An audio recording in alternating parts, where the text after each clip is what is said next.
You say you want a revolution. Well, you got one. Remember, the revolution will not be televised. I repeat, the revolution will not be televised. It will, however, be podcast. Thanks for being part of the 48%. Thanks for being here. You are not here by mistake. This is the right side of history. Let the revolution begin. Welcome to the Vocal Minority with Nick and Steve. Because here in the club, we all fam. Welcome to the Vocal Minority with Nick and Steve. Once again, another podcast playing wherever you are. We come to you. That's pretty good, right? Yeah.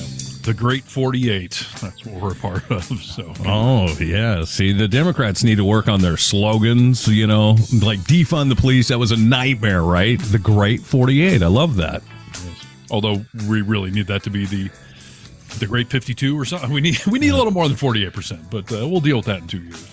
Yeah, we'll get there. Welcome to the podcast. See our webpage, thevocalminority.net. You can see all our socials.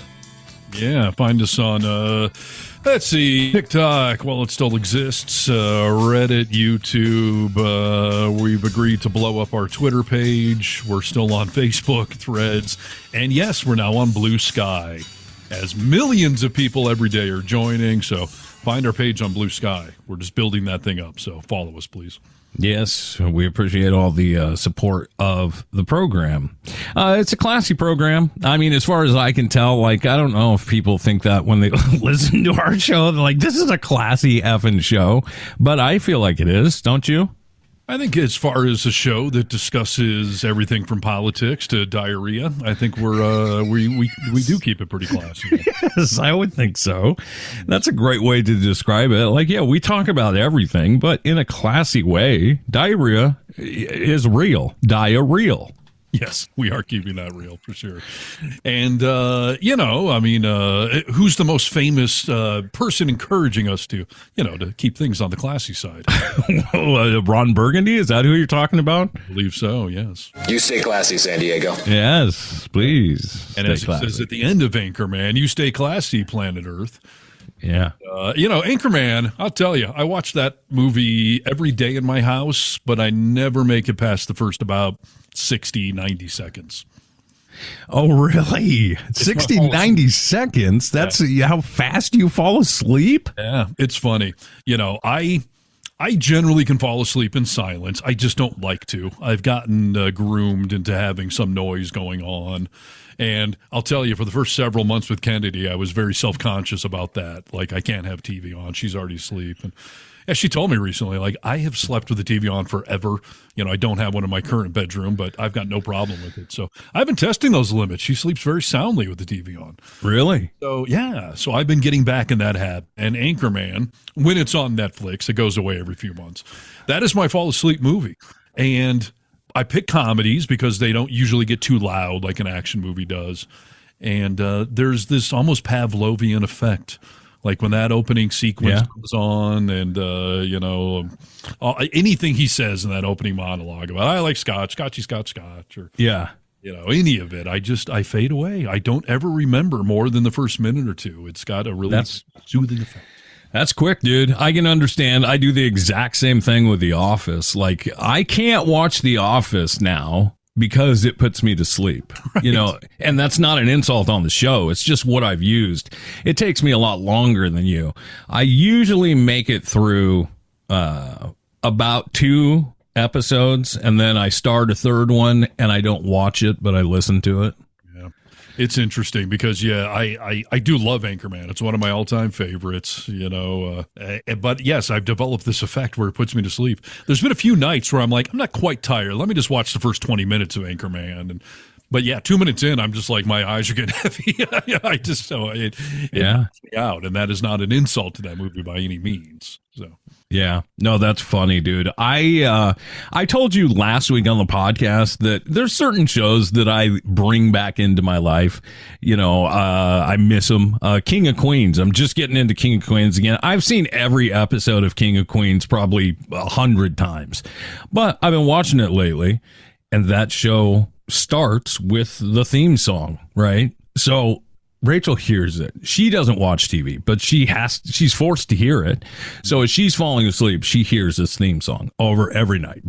So the other night she woke up and was doing like a slow jazz rendition of the theme song of King of Queens. My eyes are getting weary. My back is getting tight. She was doing it real slow and sexy, kind of. That's funny. I've never watched King of Queens. I mean, I maybe caught 2 seconds of it here and there, but yeah, I couldn't name the theme song. I've been watching a lot of How I Met Your Mother and Brooklyn Nine-Nine. Those are my old sitcoms I have now brought back that I'm watching a lot of, because those are really great sitcoms. How I Met Your Mother's great, but Brooklyn Nine-Nine has really grown on me. It's really funny and well-written show, too. So never seen one episode of it. Is it worth checking out, obviously? I think it is. It is on Netflix nowadays, and yeah, no, I think it's a great show. Neo loves it, too, so you got 2 harnesses that are endorsing Nine-Nine. All right. I'll have to take a look. How I Met Your Mother. I mean, I watched it. I've watched reruns. It's a great show. Did you ever get in on the new How I Met Your Father or whatever? No, didn't watch even one episode. Yeah. Isn't that funny? Either did I. But because you can't recreate. Okay.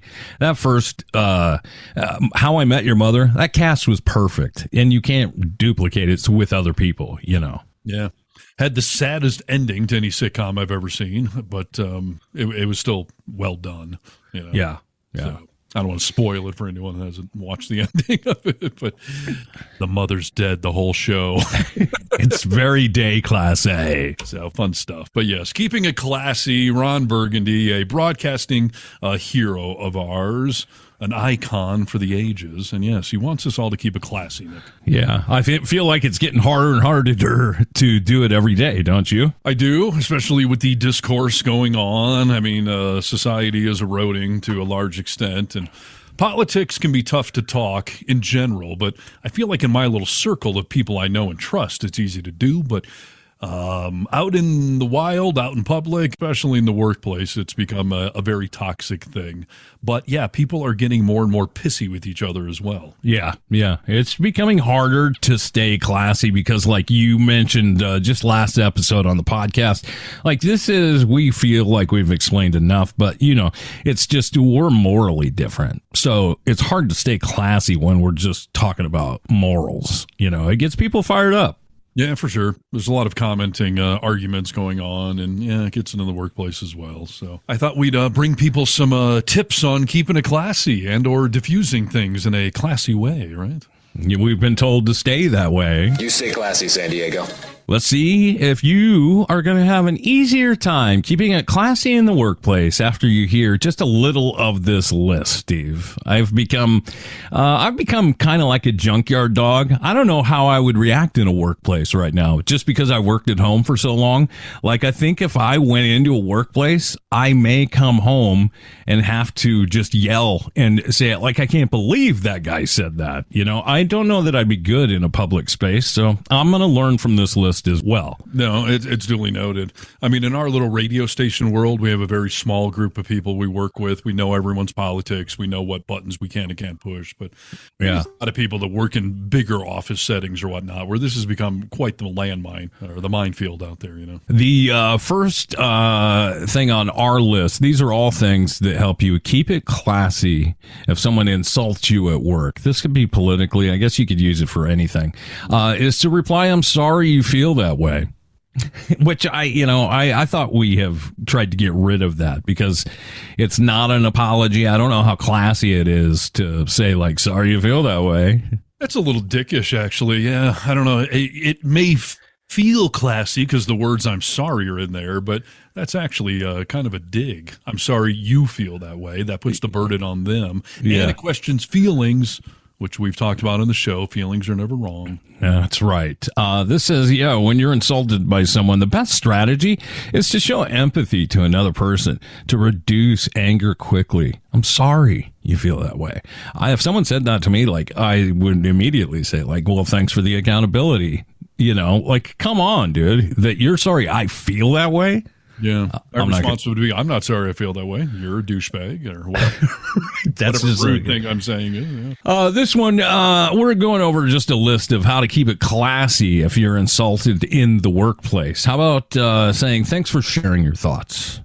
Do you think that's a nice way to let them know that you don't want to really talk about it? I don't feel like I actually am thanking them. So, again, that seems like somewhat of a dig. Thanks for sharing your stupid opinion with me is what you're basically saying there. Yeah, this isn't I don't think these are classy, dude. Oh, here's a classy one, dude. You ready? It's all written by my ex-girlfriend is what I can tell you. Right. I said it nicely. It was classy the way I said it. These are supposed to be classy things that you just say when people insult you at work. How about saying this? Let's focus on the work. That's a nice, classy thing to say. Yeah, I don't know. I guess it's classy, but it's also a cop-out. Like, you're basically just acknowledging that either what they said is right or you just don't even want to get into it. So why don't we just focus on the work? Yeah, they're just basically saying in a classy way, I don't want to talk about it, dude. Okay. I'm going to say that's the first classy one on this list for my approval. Yeah. It's sort of spineless. I mean, what did the person say to you? I mean, this comes to my need to push back on everything. Maybe I'm projecting a little bit here, but that just sounds like you're sort of rolling over for someone. You're definitely projecting, dude. You're in your safe space right now, but I think if you were at work in front of these people, like, that'd be an acceptable way to, like, be like, I don't want to talk about that. Yeah, that's tough. I don't know.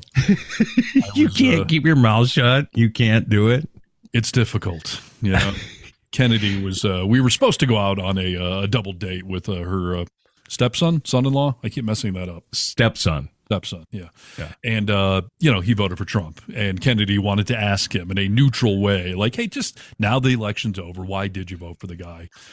And I told her, like, that's dangerous. Like, I'm going to have to just bite my tongue and sit there silent because whatever he says, I'm going to disagree with. So it's going to be tough to keep it classy at that point. Yeah. So I feel like if he says something like, immigrants or the economy or whatever, if I just like, hey, let's just focus on dinner here. I'm just rolling over. I'm just being complacent. So. Yeah, to a certain degree. How does that get at your craw, dude? I want to know what chemically happens in your brain when you want to say something but can't. Does it make you feel like you want to explode, or does it make you feel guilty for not standing up for the right thing? I feel the tension in my stomach, in an anxiety-inducing sort of way. And yeah, it makes me feel like I'm not standing up for the right thing or fighting the good fight.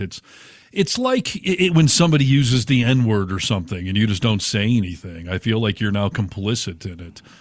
But I have been in work situations, in part because I'm the boss, where somebody, and you probably know what I'm talking about, says something stupid. And I have to just sort of like, anyway, so, let's talk about sales numbers or whatever it is. Because that's trickier because I'm the boss and I don't need to get sued or whatever it is. But, yeah, you feel like you're just complicit. I feel like in Nazi Germany, people must have been like, hey, that Hitler, he's a great guy. And anyone who was just like, yeah, let's talk about work. Like, right, yeah. I guess you have to have you got to choose your soapbox. This is what, my brother, who we disagree politically a lot, but he always says these are great things to think about. Like, is the juice worth the squeeze, and what's the upside? Those are the two things you should be asking yourself when you're going into any question, really. And yeah, what's the upside to this? Like, am I actually going to get across from you? I might make a comment that says, like, hey, I don't agree with that. Let's focus on the work and denounce it. But is the juice worth the squeeze if I'm going to really get into this with you? Right. It's funny. I was using that phrase for probably a couple of months after your brother was here visiting because he said it multiple times. And it was you, me, Kennedy, and your brother. So it was three liberals and a Trumper. And I didn't want to ruffle feathers. You guys were here in a social setting at your brother, who I really do like. I mean, he's a good guy and all that. Like we've said, there's a lot of Trumpers that if we don't talk politics, you can get along perfectly fine. Yeah. And he's one of those kind of guys. So it felt like, no, the juice is not worth the squeeze. Nick knows how I feel. Kennedy knows how I feel. So what is the point? Right. But it's tricky in a work setting. If I'm in a one-on-one meeting with somebody, juice isn't worth the squeeze. But what if I've got a woman or a minority listening to what this person is saying? Then I feel like I almost have to say something. Do you need to shut it down too? Because are they going to go say that same rhetoric to somebody else? Is it going to be toxic around the workplace? Like maybe you do have to shut it down, you know? They're going to assume I agree if I don't push back. And then I don't need an HR complaint on that side of things either. So it's become very tricky, to say the least. And you know what, dude, to be honest with you, that there are situations I know for me that I've left in my lifetime where I left and I thought, you know what? I should have spoken up for what was right. I should have, and that got in my craw and bugged me like, well, you're a shitty person, Nick. Like you should have said something. And I don't like to be in that situation. So I usually say something. Well, I don't know if any of these would help in these situations or not, but yeah. What else? Well, we're just trying to keep it classy. These are classy things to say when someone insults you in the workplace. I'll take that into consideration. Made the list. We've heard that one before, right? I think that's a great thing to say. I mean, if you say it, you don't have to be saying it like I'm actually going to take it into consideration. That can be a conversation shut down as well. Classy. Well, that's the problem, though. I don't feel like it is classy. If you're like, yeah, okay, I'll take that under advisement. Moving on, like you're basically telling them, like, you're an idiot and it's not even worth my time to comment. No, but you got to work on your tone, dude. This is something Rachel tells me all the time. Like, I can't be fake if I can't do that. And I'm great at that. For better or for worse, I'm great at that. But yeah, you got to work on your tone. You got to say, I'll take that into consideration. Appreciate it. And move on. You can't say like, I'll take that into consideration, dumb. But if you say it legitimately, that implies that you actually are going to take whatever dumb thing they just said into consideration. That's implying that there must be some validity to what they said if you're actually going to consider it. Not if they don't see any action from you on taking any action on it. But if somebody's like, hey, the Jews control Hollywood, and you're like, I'll take that under consideration. Like, no, that sounds like that makes you part of the problem. Don't consider that. That's preposterous. Yes, I don't think I don't think you can say it to something like that. But, if someone says like I love Trump, this would be an acceptable thing to say if you didn't want to discuss it, right? I feel like we both just said the same thing. Some terribly racist dumb thing. If somebody's like, the Detroit Lions are the best team in the NFL this season, like, I'll take that under consideration. Like, okay, maybe they are. You can consider it, but no, Trump's a good person, or the Jews control Hollywood. Same thing, dumb, racist, don't take it under consideration. All right. Okay, we've only got one classy one, all right? We are not going to bend to the needs of this list, so we're highly scrutinizing everything on this list. Is this classy when someone says something insulting at work? How about you say, is there something specific you'd like me to address? Well, that just opens up the conversation, right? Yeah, really. Well, let me tell you how the Jews run Hollywood. Right. It's like, is there something specific you would like me to consider? Like terminating you. Yes. If that's how I end it, then yeah, that's probably a legitimate comeback. That's how our world has changed, though, damn it, dude, because we do have to think about all new relationships in work. If I look back to when you and I worked in radio, like there were people, obviously we could guess their politics, but it wasn't a thing like it is now. We're like, oh yeah, douchebag over there, he's a Trumper, Yes. I've noticed in the last couple of weeks, anytime anyone does anything dumb around me, I'm just like, yeah, it's a Trump supporter right there. I don't care what it is. And they voted for Trump. Yeah. I do the same thing. I almost got T-boned the other night with Crosby in the car, by the way. Oh, you did? Yeah. How'd that happen? Trumper? Up to an intersection, a four-way stoplight or whatever, a stoplight, traffic intersection. Yeah. As I'm rolling up to the intersection, the light turns green. I start to go out into the intersection to make a left turn, and I see this car just barreling down the road. I hit the brakes. They blew right through the red light, barely missed the car. I slam on the horn. They hit the divider on the other side of the intersection and just kept on going down the highway. This was probably a 35-mile-an-hour zone. They must have been doing 60. Wow. My immediate thought was, there's a Trump supporter. Yeah. It's sad and true, I suppose, right? Because I would think the same thing. You're so lucky, dude. That's one of those sliding doors moments where like a 3 seconds change in your schedule would have had you T-boned. 100%. Oof. Could I have chased that person down and said, I will take it under consideration, what you just did? Right. How about this one? This is a list of classy things you can say when you get insulted at work. Let's talk about this privately. Oh, in the parking lot after school. That's what that sounds like to me. Yeah, maybe so. If someone insults you in the presence of others, suggesting you take it aside to continue the disagreement can be an effective and polite way. By asking for privacy or better, you signaled that common shaming will not be accepted. I mean, in this modern day work world, you cannot have a one-on-one conversation that has any sort of adversarialness. Like me and human resources, maybe we'll pull you aside and we'll have a little conversation about that. But that's actually dangerous as hell. If someone has an adversarial thing going with you, to have a private conversation in a workplace nowadays. Yes. If anything, you want to say, like, can I record this conversation? You know, we need a third party involved. Yeah. But because people they sue for all sorts of different reasons nowadays. Any reason. You can sue anything for anyone. But yeah, this can be really dangerous. Yeah. And it does sound like a threat. Like, yeah, why don't you and I go talk about this privately? Yeah. And see if you still have the cojones. Yes. These are all things supposedly to keep it classy when someone insults you in the workplace. How about saying, I'm open to feedback if it's constructive?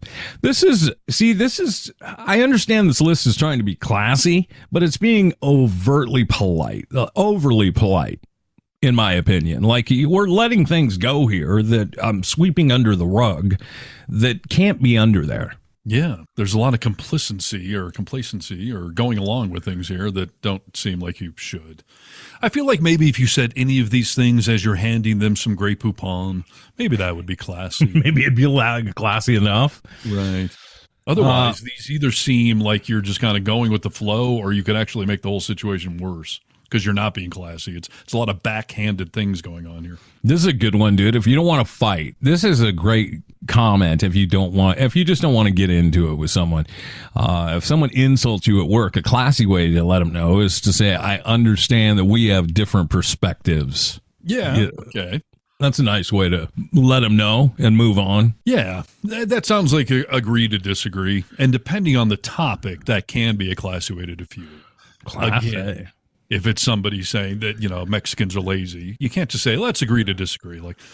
But if it's, how to approach a work topic or something, like there are, some classy ways to disagree. Yeah.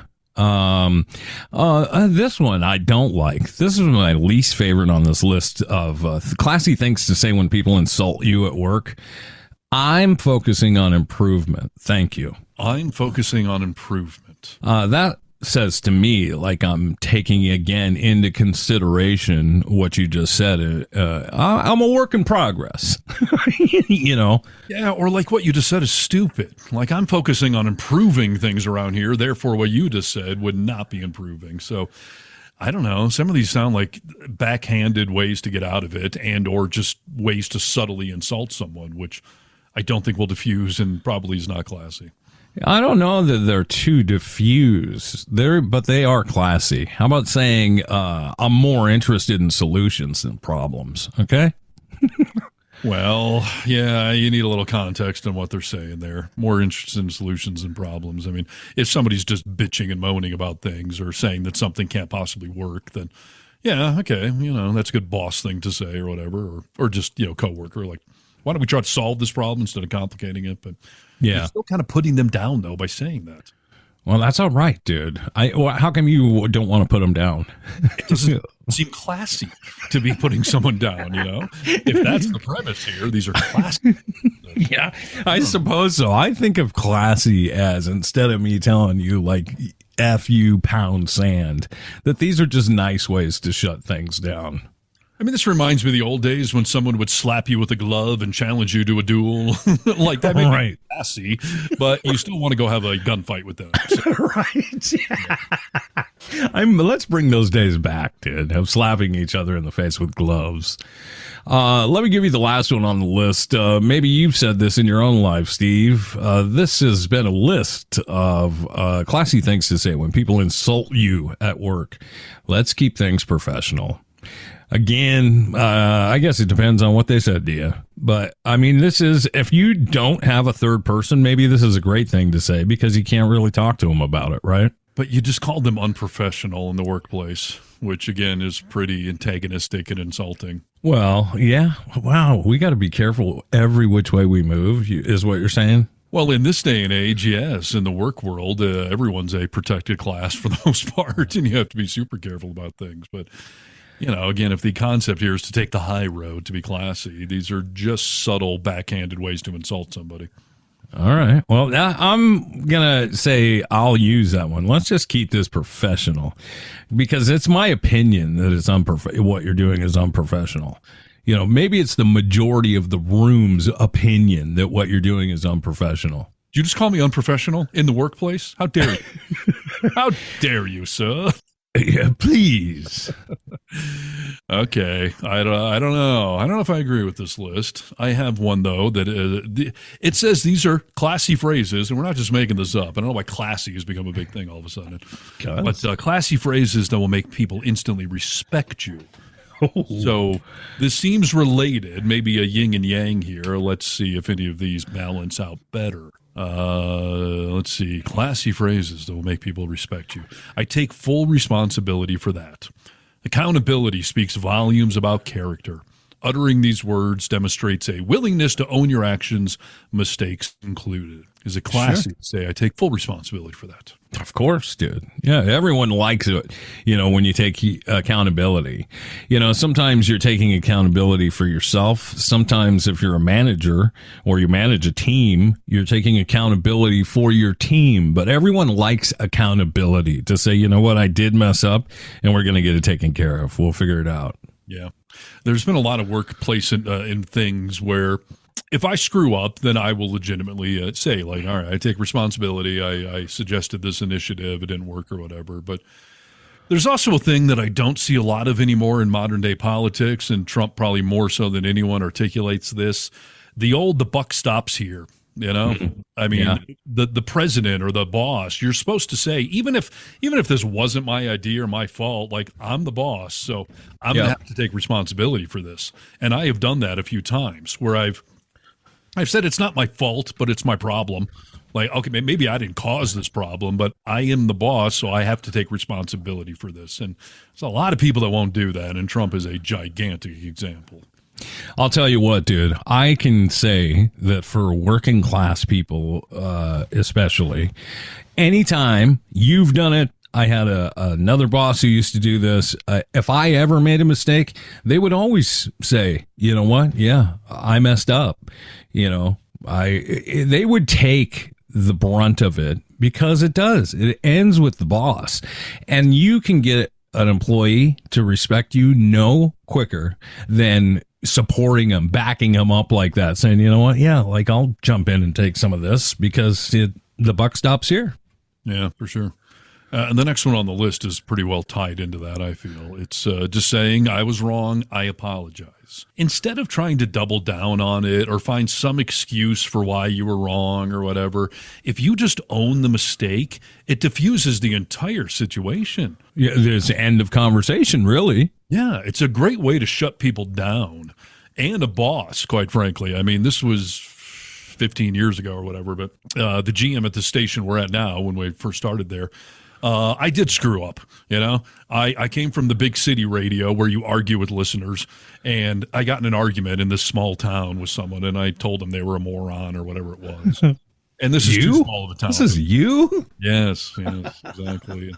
And yeah, that listener went and narked on me to the boss, and the boss at the time really started tearing into me. And 10 seconds into this woman kind of screaming and berating at me, I just told her, you're right. I apologize. I was wrong. I should not have done this. And she wanted to kind of keep going. And she did a little, and I just said again, no, you're correct. I messed up here. I take full responsibility. And it almost frustrated her that she couldn't just continue to berate me or get it off her chest, because I was telling her, I screwed up. I take full responsibility. So why are you still berating me? Completely. I've done it with my wife before. I've said that, you're right. I'm sorry. I was totally my fault. I apologize. And she'll say I want to fight a little more. Okay. I want to fight a little bit. Come on. Yeah, I've done that in relationships, and I've told them, like, I'll get it off your chest if you just gotta, berate me. But I'm telling you, yes, I messed up here. Right. And this is a relationship philosophy that I've tried to explain to some people. Like, I'm only going to argue with you if I think I'm right, and I'm trying to get that out. If I know I'm wrong, I am not dumb enough to try to double and triple down on it, because I know it's just going to make me look even dumber. What does that mean, though? Like, are you telling the person, your significant other, that if I'm arguing, I'm right? Or are you saying I think I'm right? I think I'm right. I'm not going to sit here and debate this with you if I don't feel I am in the right here. I'm not going to belittle you and just tell you I am right. There is no discussion here. But the only reason I'm pursuing this thing is because I feel I'm right. And hopefully in this debate, you'll either see where I'm coming from, or you can show me some fact that makes me, change my stance. But I'm not just arguing to argue. I'm not just being a dick here. My intentions are that I think I'm right. So I'm trying to get that across to you.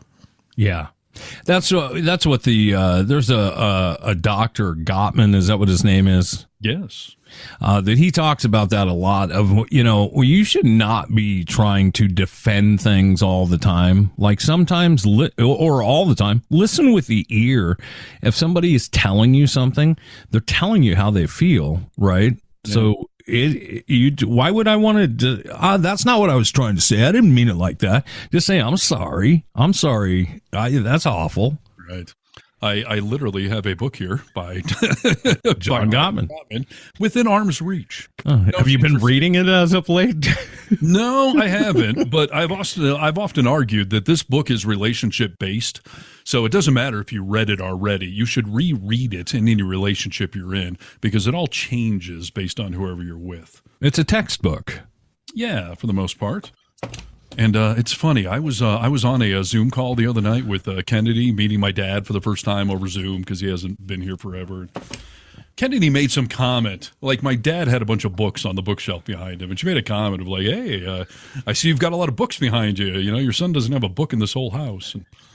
And first of all, I immediately grabbed my Howard Stern book, which I'm using to hold my laptop up so I can't demonstrate. But I was like, all right, here's my Howard Stern book right here. And then I didn't even realize, well, in the desk drawer, here's another book I'm reading. So I do have books around me. So yeah. Like, there's a disagreement on if people use a library anymore. Like, she reads a lot. You're not a reader of books. You read a lot, but not books. Right. I also have multiple comic books sitting right here. I'm just saying. Those are technically books. And yes, I read a lot of articles and whatnot. But I did go on Amazon today, and I just typed in like classic adult novels. Like, I think I may just get a variety pack of novels to sit around the house. Maybe I'll get to The Great Gatsby one of these days. Like, I don't know, but listen, will you read a book? If I recommended a book to you, because I'm not a huge reader either, would you read a book if I recommended it? I mean, I would be more inclined if it was a book about a topic I truly care about. Do I really want to read The Great Gatsby just so I can say I've read it? Like, I don't know where I'm finding the time in my day. Well, go read Zen and the Art of Motorcycle Maintenance, because it'll be something you can relate to. The book basically, using working on a motorcycle as metaphors for life, right? Interesting. Yeah. And it's a classic. I mean, it's a great book. I think you'd enjoy. Yeah, I feel like if I'm going to dive into the reading world, I should start with something that may actually interest me, as opposed to Dorian Gray, that was also on this list of classic adult novels I should have on my shelf. So, right. I don't know. Yeah, it's interesting. I've read all of Howard Stern's books. Like, I do, if there is a topic that interests me, I'm not opposed to it. Back to the list here. Classy phrases that will make people instantly respect you. I really appreciate what you did for me. Gratitude is a powerful tool in building respect and rapport. Expressing genuine appreciation for someone's actions and knowledge, it shows their effort and their impact. Sure. It's a win-win, right? Anytime people thank you for something, like either there may be a part of you that feels like, yeah, I did go out of my way for them. That's nice that, they see it, they acknowledge it. Or if you didn't even realize you did anything, you'll go home thinking about that. Like, God, I didn't even know I was doing anything. And, he was really thankful for me. Like, that's cool. So win-win. I mean, how often do I text you back? You'll say something nice or profound, and I'll say, like, I appreciate that. Right. Yes. I do it with Kennedy all the time, too. And I don't know. I feel like that's one of those, like, it is such minimal effort to just tell someone, I appreciate what you did. I appreciate you cooking dinner. I appreciate that you picked the movie we're going to watch tonight. Like, it's so easy to do, but it goes a long ways. And I like it when someone says it back to me. Yeah, for sure. There is, there is a age-old way that, there's a lot of conversation right now about alpha and beta. Okay. Yes. And there's an age-old thought that the alpha male doesn't say those things.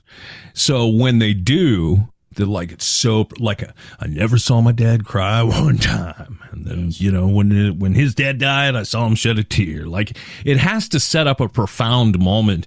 But in all these moments in life, like, I don't understand why we're not just sharing our genuine emotion. Like, it is some heroic move to be able to bury your emotions inside and not tell people about them. I was thinking about that the other day in one of my sitting around the house alone or driving or wherever the hell I was, that there is some negative inference with being an alpha.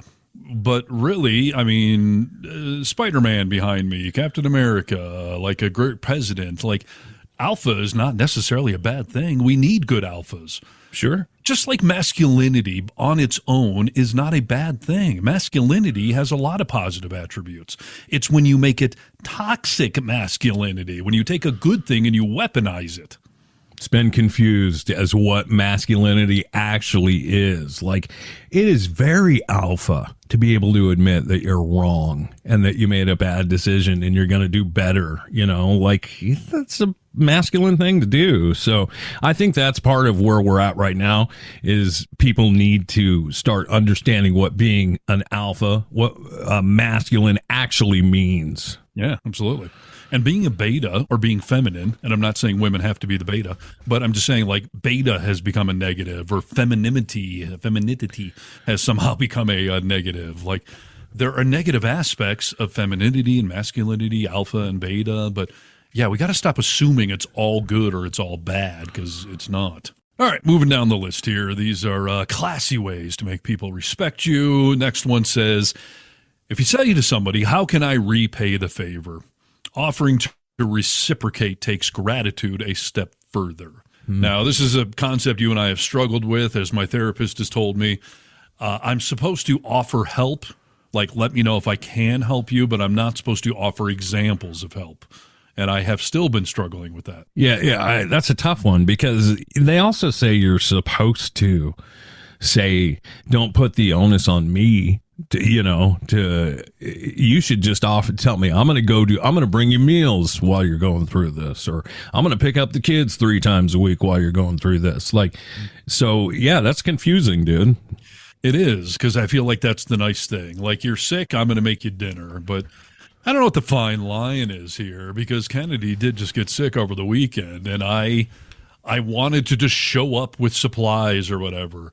Or just tell her like I'm going to go get you the medicine. It's coming, but I was trying to go with my therapeutic teachings, and I just told her like, let me know if I can help you. I will come over if you want me to. Like, I will do whatever is necessary. But yeah, my urge is just to do it.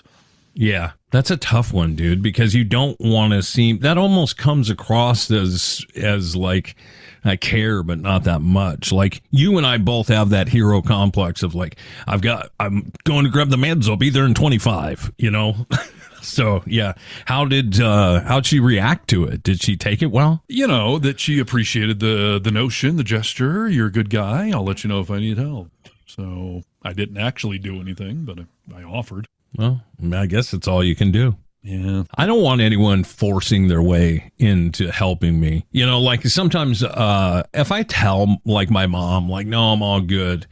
And she cares so much that she's like, no, I'm going to bring this over for you, or I'll take care of this. Like, it almost makes me feel bad that she's doing that. Like, it was unnecessary. So I don't know that I like forced help. So maybe that's the way to go. Yeah. I mean, according to my shrink, that's codependent behavior, that you're going to basically force your help on someone else.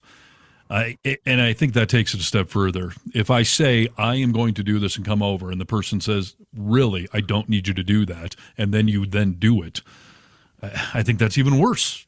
And I can actually see that now. Like, you told me, don't do it. I don't need you to drive over here, and you still do it. That's right. Pretty dismissive of what they just told you. Yeah, yeah. Yeah, that's a tricky one, man. I wish you good luck in the future. Exactly. Let's see here. These are classy phrases to make people respect you. If you say, I'm sure there's a way that we can make this work for both of us. I understand the concept of win-win thinking, but can everything always work for both of us? I don't know. I don't know what a good example of that would be. I guess it's taking the high road, makes you sound classy, but is it practical?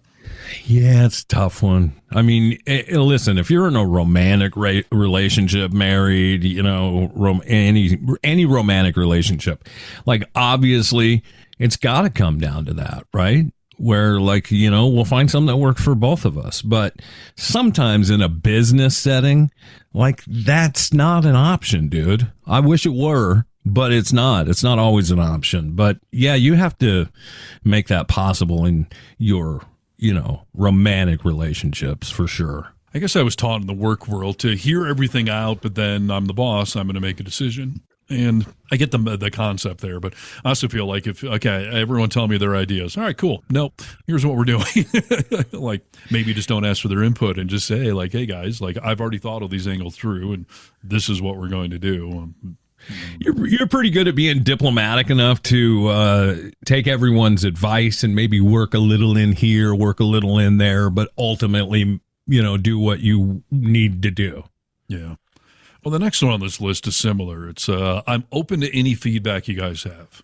And I guess the question is, are you just saying that to let them vent and then, like, check it off your list and move on? Or are you actually open to any feedback, as in you'll take it and do something with it? I think the only caveat of that is that if you're going to say that, you have to go into listening with an actual open ear. To go in blindly saying, you know what, I actually am going to listen to what they say. And if I see a point that I haven't thought about, I'm going to bring it in. Yeah, it's tricky because sometimes good leaders know, I've made the decision, this is what we're going to do. You don't want to appear wishy-washy or whatever it is. Sure. Now, in a relationship, that's probably different than in a work environment, but sometimes you need a boss to just be definitive. I think a lot of people don't respect bosses that can be persuaded one way or the other. Yeah, it's interesting. Yeah, I don't know. That's more of a balanced one too, because I think you're right. I can see both sides to that. So you got to be diplomatic in all of that. But yeah, there are times for you to say, you know, respectfully, like, this is what I'm doing, and I appreciate it. I gave you a chance. I guess it makes you look classy. Yeah, you are classy, dude. Man. Who knows? All right, here's a concept that I've embraced and said a lot to not only coworkers but to my children. I'm willing to learn from my mistake. Now, they're saying that you should say that to come off as classy, and I would agree. But I've always told people, again, coworkers or my kids, mistakes are fine to make if you learn from them. What if you don't learn from them? Then they're not okay to make. If you're just going to ignorantly keep repeating your mistakes over and over, this is a problem. Children will be punished. Coworkers will be fired. But if you screwed up and you now realize the mistake and you can make this a learning moment, epic. That's the best type of mistake there is. Yeah, because then it's transformed to experience, right? Yes, and it should bother you if you've made a mistake. That worries me. If you've made a mistake and you just don't really care at all. Have you made a mistake over and over again anytime in your life where you're like, God, why do I keep doing that? Well, I mean, the fact that I'm single, yes. Apparently I've made multiple mistakes over and over again. I mean, I'm not single actually, but you know what I mean? Like, yes. The fact that I'm on to different relationships in life is, yeah, apparently I've made some mistakes before. Yeah, but you're fine tuning your mistakes. Still, you're trying to learn from every mistake. You may not learn the lesson, the whole lesson, the first time you make that mistake, but you should learn every time you make it, right? Yeah, and a mistake should resonate with you. You know, anytime my kids will say, like, boy, I feel bad about that. I'm like, well, that's good. That means you have some moral compass or some sense of duty. Yeah. I made a mistake in radio once that has haunted me ever since, but it's one of those things where, like, damn, I felt so terrible about that I would never make that mistake again. What, just masturbating in the studio? No, that's a mistake I fully embrace. I mean, you gotta, check the break room, make sure no one's around or whatever. But no, very early in my radio career, I was a board op at 94.7 WCSX, Detroit's classic rock station. I was working my way up in the world, and so I was a board op, which for anyone who's not in radio, that means you're the person sitting at the controls and you have a DJ doing their own thing. They're not sitting there hitting the buttons, playing the music, playing commercials. And this was a thing where the big afternoon drive disc jockey, Carl Coffey, was he was in New York City for the Grammy Awards.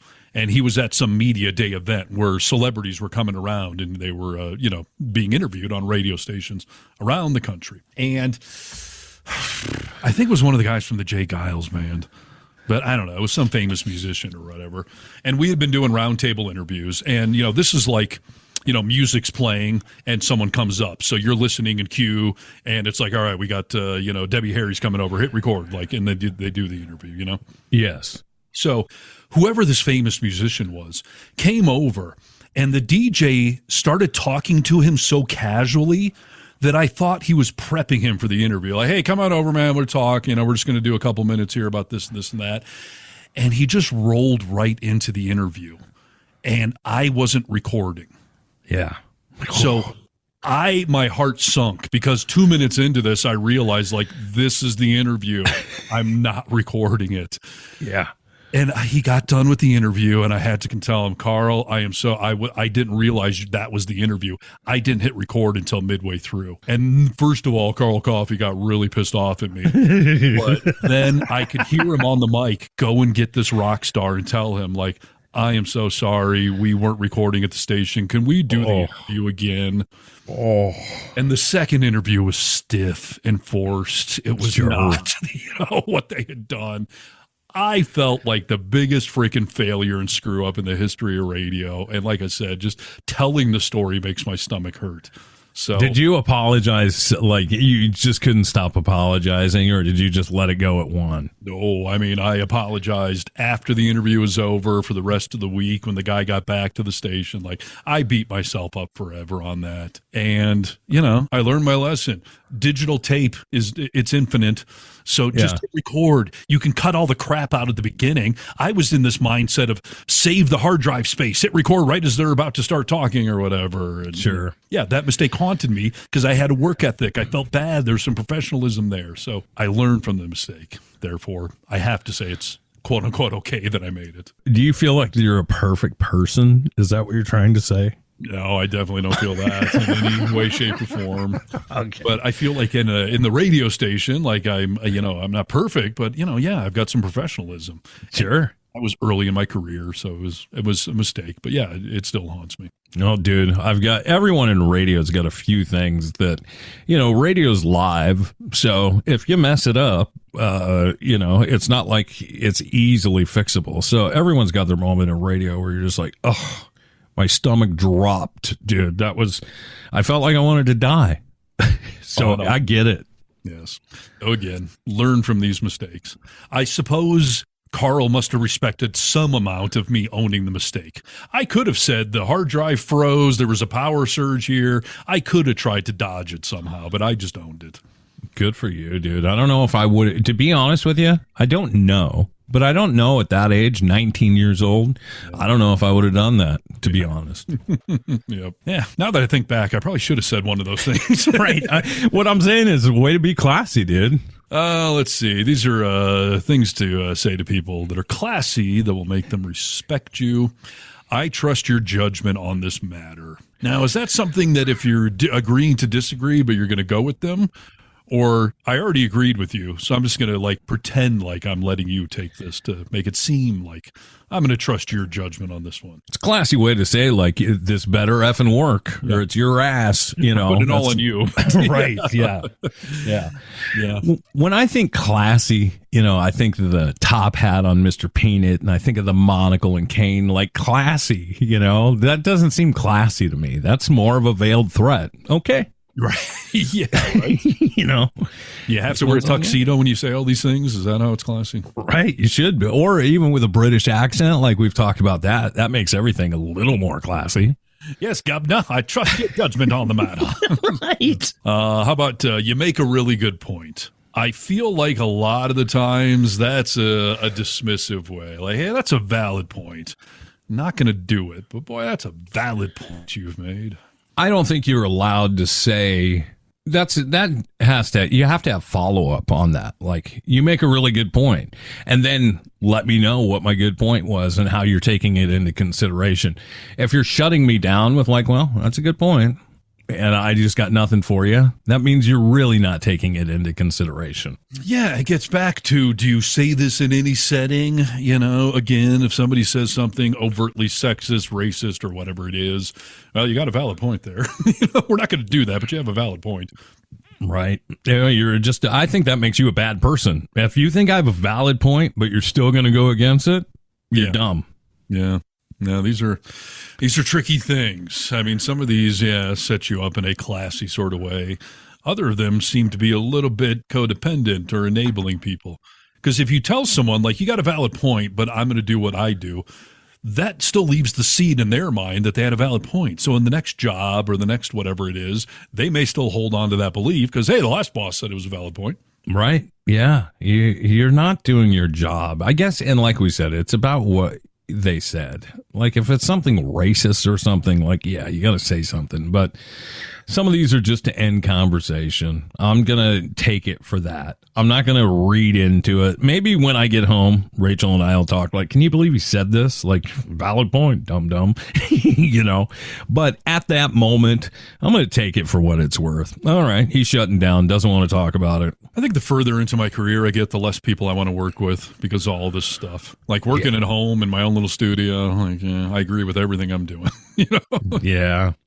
That's a tricky one because like I said, I've become the junkyard dog. You know, I haven't been around people. I don't know how to play well with others, and there's a part of me that misses it.